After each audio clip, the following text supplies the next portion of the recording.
What is happening, ladies and gentlemen? Welcome back to episode 15 of the Midwest Sports Hour. I am your host, Isaiah Bella. It's been a minute, or at least it feels like it's been a minute. We haven't talked since before the NFL season started. We put out our record predictions, and ever since then, lots been going on. The progress of the Chicago Bears, obviously, we'll talk about that today. And the NFC North in general is just an absolute gauntlet. Who would have thought? Who would have thought it was going to be this competitive? You know, I certainly didn't. The Chicago Bulls, they played last night, unfortunately. And Michigan football, what a disaster. And we'll talk about that next episode. But yeah, today I got a lot in plan. I got a lot in store for you. Okay. And I'm going to try and make it a quicker episode. I got a lot going on today. I'm going to be pretty dang busy. But I have two new segments for you that I'd like to introduce for the football season. Just to add some things, make it a little bit more fun, because I think it's going to be fun. But I just want to remind everybody that we are now at 70 subs on YouTube. I haven't been uploading regularly to YouTube since I made my first videos, which, that's completely my fault. I should have been keeping up a lot more. And I'm gonna be uploading pretty much every day to YouTube now. We're getting subs every day. We're still getting subs every day. And I feel like I've been missing out on a lot of milestones, to be honest with you.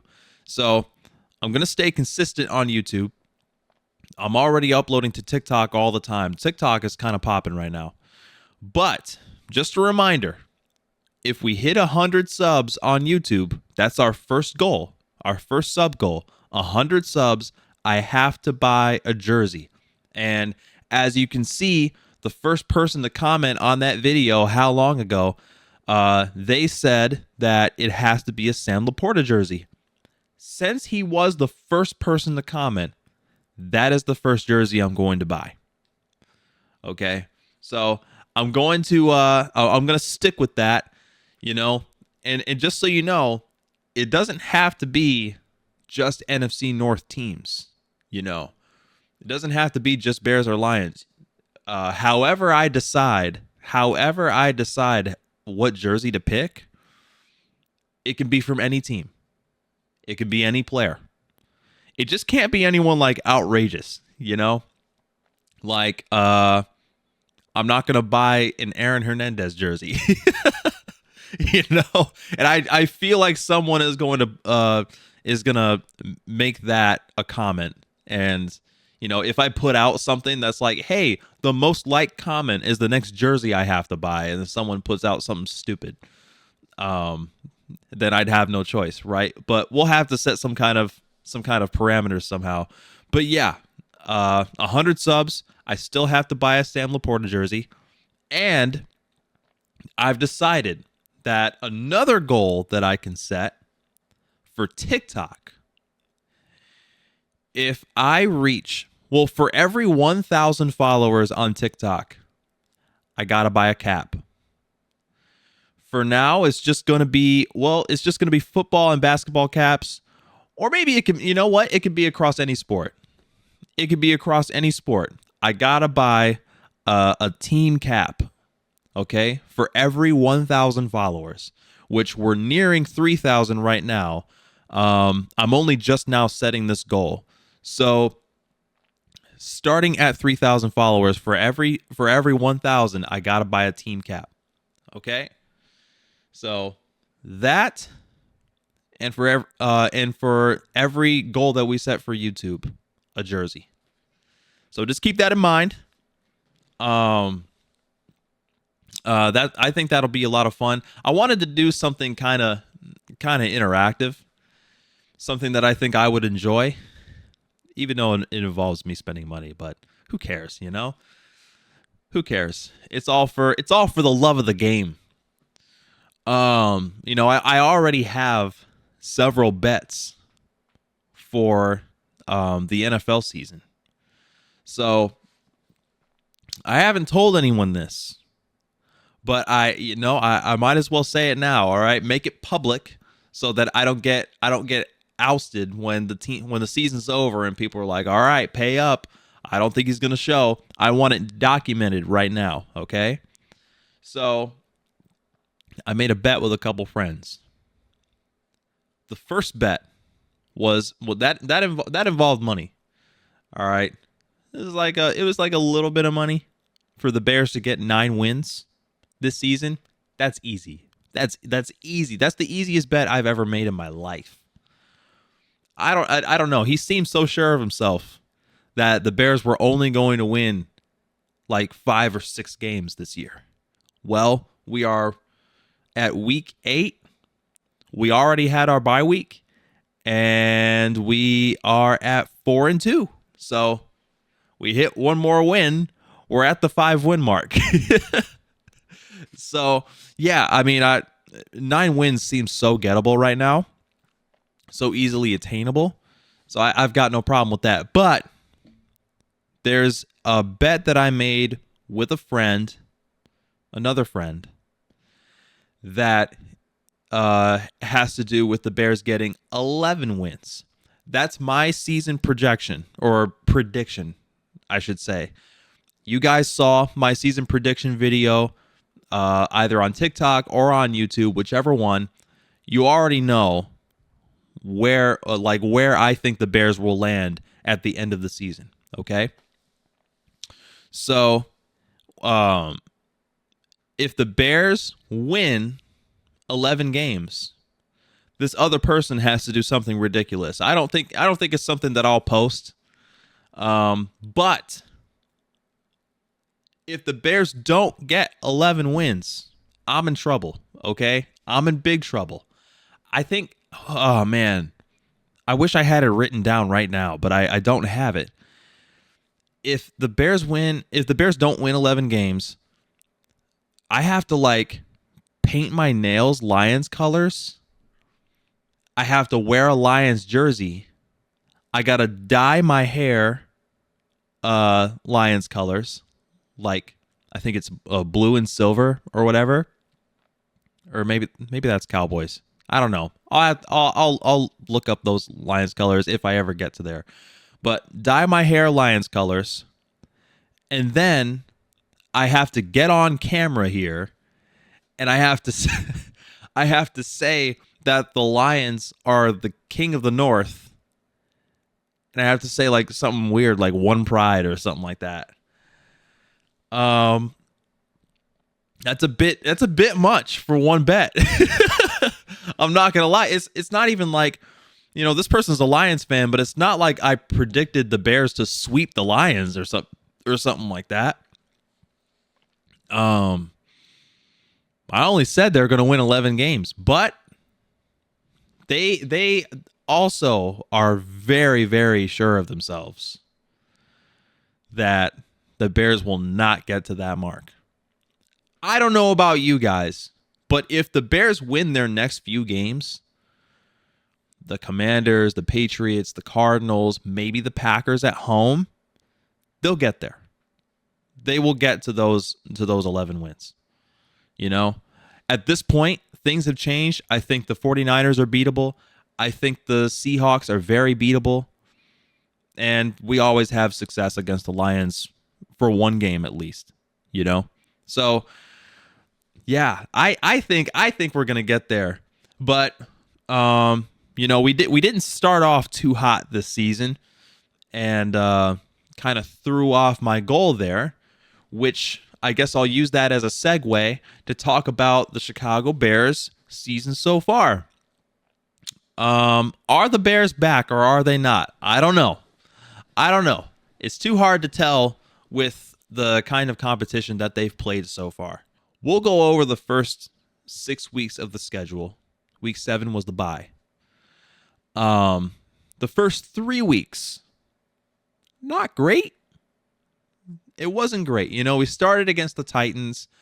I believe in the last episode, I said that Caleb Williams will probably come out the gate with like a couple 100 yards, a touchdown or two, but he will look like a rookie. Well, I got the look like a rookie part correct, but he didn't get anywhere close to those stats against the Titans, and it wasn't much easier against the Texans or the Colts.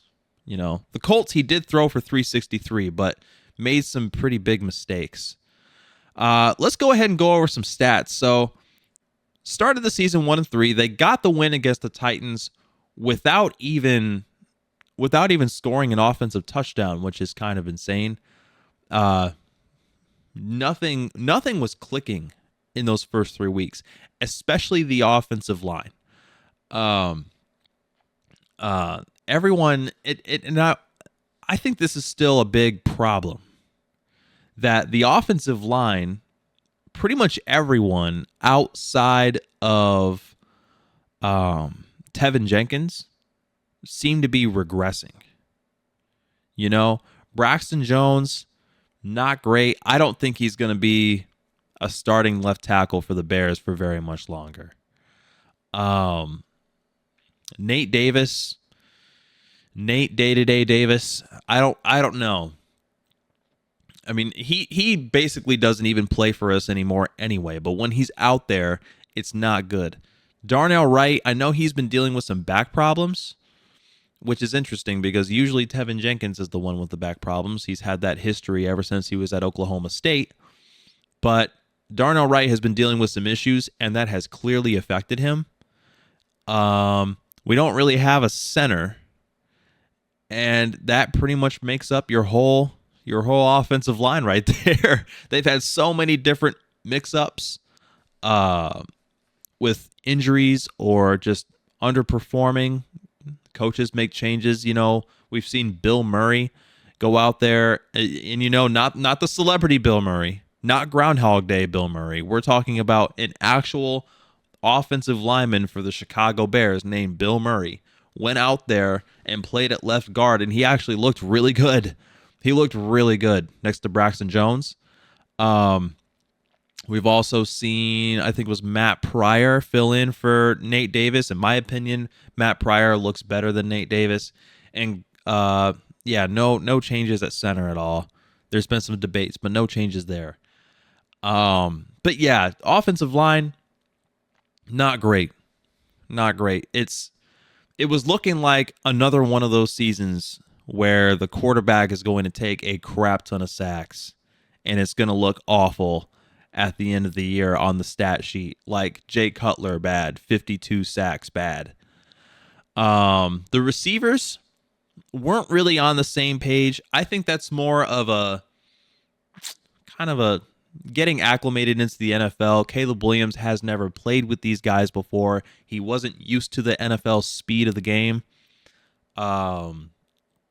And it was very noticeable with Keenan Allen and DJ Moore specifically.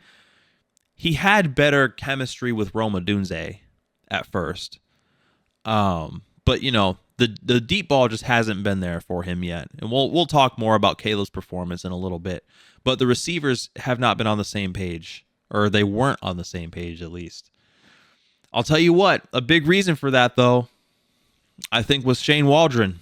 Waldron was on the hot seat for a second, okay? It sure looked like he was going to be let go mid-season, and a lot of us would not have been mad about that. Just terrible play calling for the first 3 games, especially the Colts game. The Colts game made me like really angry. I'll tell you what, there was one play in the game that actually ruined the rest of the day for me. Even if we won the game, I would have been angry. There was a play on 4th and goal from like the half-yard line. I'm going to ask the audience this real quick. If you are the head coach or the offensive coordinator, you are inches away from the goal line, whether it's 3rd and goal or 4th and goal or whatever. What play call comes to mind that's like, okay, I'm going to try this one out before I try anything else. You know, to me, there are two plays. Two plays. The first one is a QB sneak. I get it. Your offensive line hasn't been great. Maybe they wouldn't get that push that you're hoping for. But it's more effective. It's probably the most effective thing you can do inches away from the goal line. Literally just that is as far away as you need, just an arm's length away from getting 6 points on the board, okay? Or you can trust your power back, your lead power back. Roschon Johnson had been back there. He hadn't been used very much. They'd been loving DeAndre Swift, pretty much only DeAndre Swift, and he hadn't gotten anything going either. So, Roschon, everyone would have thought, if you're not going to sneak it, give it to Roschon. At least give him a chance to leap over the line of scrimmage and get in there. Well, they didn't do any of those things. Here's what they did do. Shane Waldron, I should say, ran a speed option to the left side from the gun, and instead of gaining anything or even getting back to the line of scrimmage, the whole defense knew exactly what we were doing. And on top of that, every offensive lineman missed their block so badly that they all got put on their backs on the play. I don't think I have the energy in me to chop up that play right now and show you guys on the screen. But if you go back and look that up, Bears speed option versus the Colts, week 3, it's the worst thing you'll ever see. It's the worst. I actually think that game made me angrier than the Texans game, which the Texans dominated us. But it was a good defense against a rookie, I can at least understand that. The Colts game, though, so many opportunities to put points on the board, and it felt like we just gave that game away, We were destroying Anthony Richardson. Meant nothing. So 1-3 seemed like a disaster. Everyone was kind of in doomsday mode. Like, it's the end of the world. Oh well. And I would say Caleb Williams' performance didn't really help at all.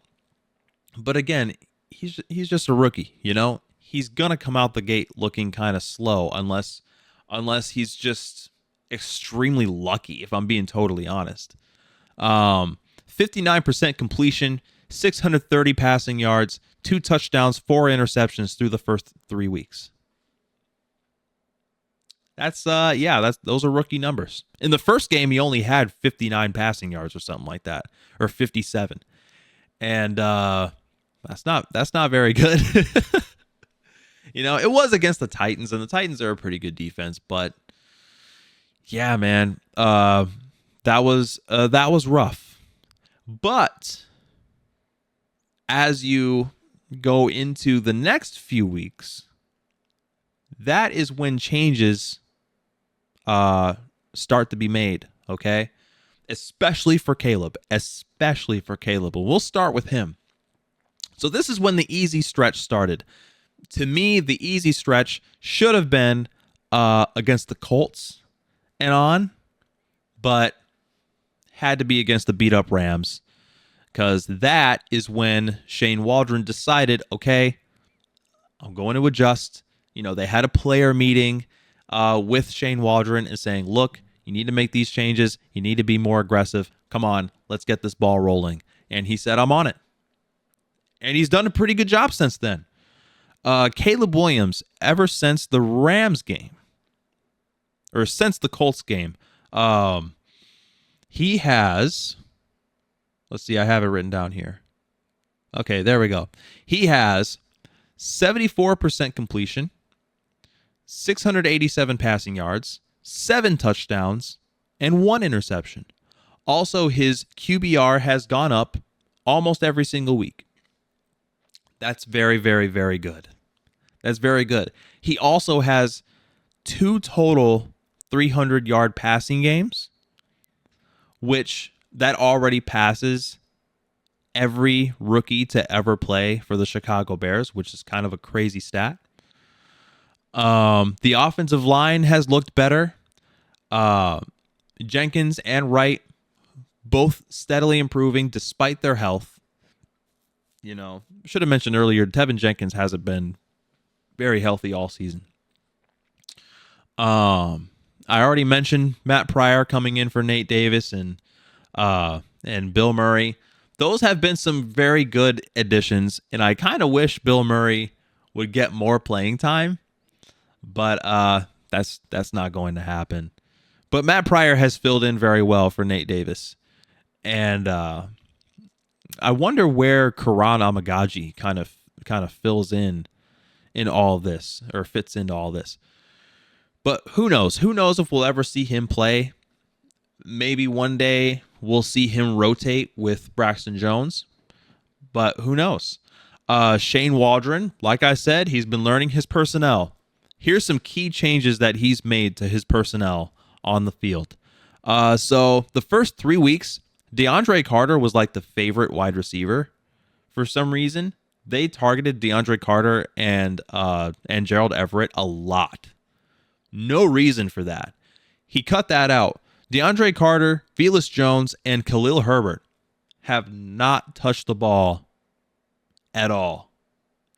Velus Jones kind of did that to himself, though, because during the Titans game, they gave him one last chance. They gave him one last chance to be the effective kick returner that we all thought he would be. And he had a ball bounce off his chest. One of the worst fumbles you could have at that point in the game. I think it was like third quarter we were losing. And he has not seen... He's basically been on timeout in the corner facing the wall ever since that fumble. And rightfully so. DeAndre Carter is a better kick returner. So, those three not touching the ball. I think Khalil Herbert's going to be traded. Cole Kmet and Roschon Johnson are actually getting involved. So we talked about how Roschon Johnson, what we would have done in the Colts game. Roschon really wasn't used at all in the first few games. There were a couple reps here and there where he was effective, and people were like, why are we not playing this guy more often? So they have worked a rotation with Roschon Johnson and DeAndre Swift, and it's actually been a lot of fun to watch. Like, Roschon, number one, he's a great pass blocker for a running back. He's a great pass blocker. And, he can be used in any facet of the offense. He's good in pass protection. He's good as a receiving back, but he's much better as a power back. Gets some really good, muscle yards for us. When we drafted Roschon Johnson, I said back then I wouldn't be surprised if he was the starting running back for us at some point. And I still wouldn't be surprised if one of these days, we go a few years down the line and DeAndre Swift's contract is up and we don't want to sign a running back, just make Roschon the feature back. I wouldn't be mad about that. He's been very, very good. Cole Kmet, the ultimate security blanket for Caleb Williams. He's been fantastic. A couple touchdowns a game the last couple games. And the biggest surprise, though, has been DeAndre Swift. Wow. I mean, he's had like 70 yards receiving and 70 yards rushing in the last few games or something like that. It's something very, very similar to that. And just stupid. He's been going off. He's such a good receiving back. There were times early on where I was like, I don't know why we're not using DeAndre Swift in the receiving game more often. And now it seems like they've learned that lesson. They're getting him involved in the screen game. They took away the screen game from Gerald Everett. That guy doesn't even touch the ball very much anymore. And that's just really opened up things for both him and Caleb Williams. So I hope they keep that momentum going as this stretch continues. And speaking of that stretch, by the way, I just noticed the camera is a little bit behind my monitor right now. So this video might look a little odd. I need to find a way to fix how all of this looks. Like you see that right there? Yeah, that's not great. But I'll fix that later. Anyway, this stretch between weeks 4 and I want to say week 10, I think that's when we play the Patriots. This was supposed to be like the get right stretch of games for specifically for Caleb Williams. The most common comment that I've gotten about Caleb and his recent success is, well, look at who he's played. He's played a bunch of nobodies. I understand that. But the results that he's putting out on the field are what good teams are supposed to do to nobodies. You know? I look at the Panthers game, for example. Everyone thinks that like average quarterbacks can do the exact same thing. They can't. Average quarterbacks look like average quarterbacks no matter who they play. Okay? Do you know what the score of the Bears-Panthers game was last season? It wasn't good. It wasn't good. We had Tyson Bagent in at quarterback, and the score was 16-13. My question is, did you really expect Caleb to put on those kinds of performances against the Panthers and the Jags and the Rams? No. I'd say for the most part, the Bears have been predicted to lose some of those games. I really do. You go across Twitter, you go across TikTok, and that's all you see is people saying, "Oh, well, this can't go on forever." But this is what they were supposed to do. This was supposed to be the stretch where Caleb Williams gets acclimated into an NFL offense. Maybe things look a little easier because they're playing easier teams, but that is okay. That's why, and I think I pointed this out in my schedule prediction too. This is why I see the Bears' schedule as so favorable for them. Yes, they have a lot of really tough teams to play in the second half of the season, but because of this 5 to 6 week stretch, Caleb is going to get a lot more comfortable. And he's going to have a lot of time to work chemistry with his players and get a good grasp of the offense. And he has.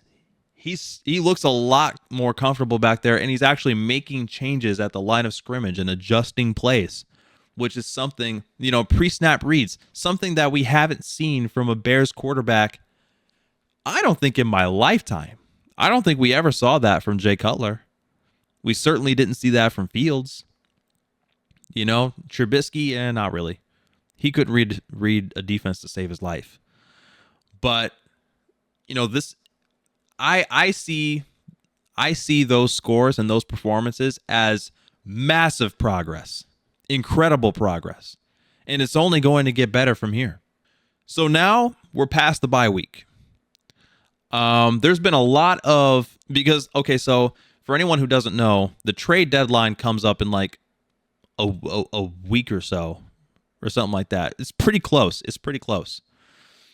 And there have been a lot of rumors on what the Chicago Bears could do and how they may be involved around this time last year, or you know what? It wasn't around this time because I want to say the Sweat trade happened a bit earlier. I want to say I could be wrong, but I'm pretty sure the Montez Sweat trade was made around like week 5 or 6 or something like that. And the offense or the defense obviously has looked a lot better with him at the defensive line. Things have opened up for everybody. It makes the secondary better with him back there. It makes the rest of the defensive line better. Javon Dexter has turned a corner because of the pressure that that Montez Sweat takes, and the double teams and stuff like that. So could the Bears possibly look for another edge? Who knows? There's been some names coming up. Crosby, I think, is the most popular name for pretty much any team that's looking for an edge. I wouldn't say Crosby is a likely player to be traded, to be honest. Like, I don't think the Raiders will ever be willing to get rid of him. Trey Hendrickson, that's one of my favorites from the Cincinnati Bengals. He'd be an excellent addition. The least popular option would be Hassan Reddick, even though I think he just worked out a deal with the Jets, so that's probably not happening anymore for anybody. And my personal favorite, which is the least likely, I highly doubt this happens, is Myles Garrett. If the Bears were to trade for Myles Garrett, because I know that the Browns are taking calls on him. I think the Browns are getting ready to blow everything up. Just tear it all down and start over because of Deshaun Watson injury. He just blew out his Achilles. He's out for the season. The season already looked bad enough as it was. And now they've taken calls on him. They might be taking calls on Denzel Ward. So Myles Garrett, I don't think there's any amount of draft capital that's not worth Myles Garrett. Whatever they're asking for, we should just give it to him. Because him opposite Montez Sweat, I can't do a backflip, but if that trade happened, I will certainly attempt a backflip. It'll look really bad. But I don't think I could help myself, Could they start trading players away? Is a bigger question, in my opinion. There's a couple candidates. Apparently, there's a couple players that teams have already called about. Nate Davis, the most surprising one. If anyone's offering something for Nate Davis, just take it. I don't care what it is. I don't care if it's a conditional 7th round pick for 2029.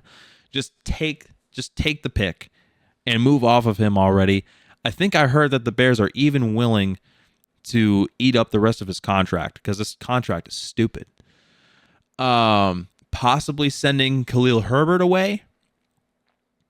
There were some teams that if the Bears were going to trade Khalil Herbert, I think they would have done it already.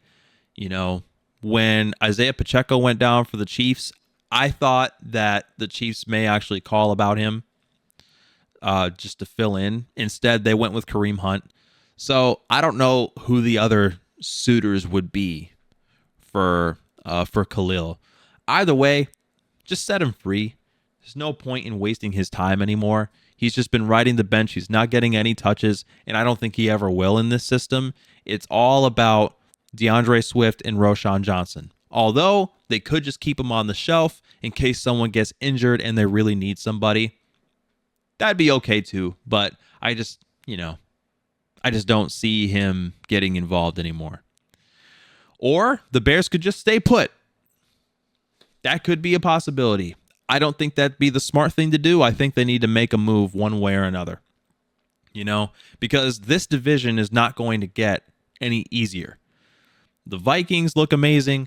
The Packers are still the Packers. And the Lions look like Super Bowl champs, like I said they were going to be. So just make a move. You want to stay competitive. You want to make the playoffs. Now is the time to do it. The time is now. Just do it. No one will be mad at you for it. And now, after the bye week, no moves have been made yet. As far as I know, they haven't gotten close to a deal. You know what? Let me check my phone just to make sure I'm not making stuff up and they haven't made a trade already. They haven't. So no moves have been made yet. So now we just move on to the Commanders. Before I talk about the Bears versus Commanders, I want to introduce a new segment to you guys. This will be the Midwest Sports Hour Fantasy Break. The name is a work in progress. That's a really bad name. I'll come up with something for it. But we're going to talk about fantasy real quick. Because, man, you want to talk about a tight race in the division right now. My division is loaded. So many great teams that I'm playing against, and I hate it. I hate it, man. I should be top of the division right now. Last couple weeks, I've had some really bad luck. But this week was really good. I'm 4-3 now after the win. Picking up Drake May was clutch. Because I had Dak Prescott and Caleb Williams. Both of them were on bye this past week. So I had to pick up somebody. Somehow, some way, nobody saw that Drake May was going to be playing the Jags, and they just let him sit there. So I picked him up. I dropped somebody. Can't remember who it was. Probably someone who, oh, you know what? Someone got injured. Who was it? Shaheed? I think it was Rashid Shaheed that got injured, and I had to pick up somebody. So I picked up Drake May. That transition was seamless. He started for me, played really well. Demario Douglas, though, I thought he was going to have a really good game. Apparently, he had like an illness middle of the game, and that just ended up being a flop. So I don't know. I'm kind of thinking about dropping him. His target share is probably going to be pretty nice. I just don't feel like he's a good enough player for that to really matter. You know what I'm saying? In a PPR league, that matters, but who knows, man? I'll hold on to him for now. And so right now, into the next week, I see a couple players on waivers that I could claim, but I've got 3 quarterbacks. There's not enough space for these guys. You know, I have to drop one of them. I don't know who I'm leaning, though. You know, I don't know if I should drop Drake May or Dak Prescott. I'm not dropping Caleb Williams. He's going to get better and better and better every week, you know. But Dak, number one, outside of CeeDee Lamb, has no one to throw to. You know, that offense looks really bad because of it. But Drake May is still a rookie. I don't think it'd be smart to depend on 2 rookies for the rest of the year. So it's tough. It's tough. The reason it makes it so tough, though, is because around the time that Caleb Williams' schedule gets tougher, both Dak Prescott and Drake May have favorable schedules. They don't have very much tough competition for the rest of the year. So keeping either one of them seems okay. I think I'll wait until after next week or after this upcoming week to make a decision because Drake May plays the Jets, and the Jets are a pretty good defense. I'll see what he looks like against them and then go from there. But we need a win this week. Desperately. The person I'm playing this week is top of his division, and he's 5-2. The person that's on top of my division is 5-2. He's got a close game coming up. But the rest of my division, we all have the same record. We are all 4-3. All projected to make the playoffs. Kind of like the NFC North. This is going to be crazy. And the game I'm playing is projected to be a really high scoring game. It all depends on a couple factors. I don't know if DK Metcalf is coming back this week. Probably not. He's got like a knee injury or something like that. So I have a couple options. I could either play Jake Ferguson against the 49ers, or I could play Wan'Dale Robinson against the Steelers. I'm kind of leading Jake Ferguson. You know, I know what the projections say. Wan'Dale Robinson's supposed to have a better day, but I doubt it. You know, I doubt it. Pittsburgh's defense is so good. But if not them, who should I put in my flex? Because I do have Odunze. I do have Rome Odunze. Who's to say that either of those players will do better than Rome against the Washington Commanders? I think the Bears and Commanders is going to be a shootout. And Caleb has a tendency to spread the ball a lot. He has a lot of mouths to feed. So Who knows? It'll probably be a game time decision for me. But right now, I think I have it set. This is what my lineup looks like. And or this is what my lineup look. I don't know which way I'm gonna put the graphic, but I feel pretty good about this. I feel pretty good. I think that Caleb and DJ Moore are gonna go well past their projections. I don't know why they have Caleb so low every week. 17 points? That's ridiculous. He's gonna put up 20 plus. So we'll see. That was our I don't know what name to give this. I don't know what name to give this. This was our Midwest Sports Hour fantasy break. There you go. That's a very long name. I don't really like that. We'll change it eventually. And now, the moment we've all been waiting for. Let's talk about the Bears versus the Commanders. 425 slot. It's been flexed. Williams versus Daniels. Number 1 versus number 2. How is this going to play out? So many Commanders fans have been coming at me. And I don't know why. I haven't said anything bad about Jayden Daniels. I like Jayden Daniels. Even though during the draft process, I said that drafting him would be a mistake, and I was wrong. I was very wrong, okay? At least I can admit that, right? Like I can admit that and say sorry. I was wrong about Jayden Daniels. He's actually pretty nice out there. But he is coming off an injury. We don't know how we don't even know if he's going to play. I really, really hope he's going to play. If he does, this is going to be the biggest game in some time. I think it's going to be the biggest game of the week. A lot of people like to say otherwise. You've seen all my comments if you're on TikTok, but come on now. We have been waiting for this. Bears fans and Commanders fans alike have been waiting for an opportunity like this. And I think they finally have it. So, the rivalry is already starting. As you can see, Daniels is showing out, which I didn't really expect. But how will Caleb Williams fare against the Commanders? Because my prediction is no matter what, like I know the Bears have a great defense, and this will be the Commanders' first real test at a great defense this year. People thought the Ravens defense was going to be really good. They're not. They're not very good at all, actually. Outside of Roquan, but how is Caleb Williams going to look when he has to keep up with the other offense? That's the main thing. Because Jayden is going to be very precise. He's already very comfortable, and he's going to put points on the board.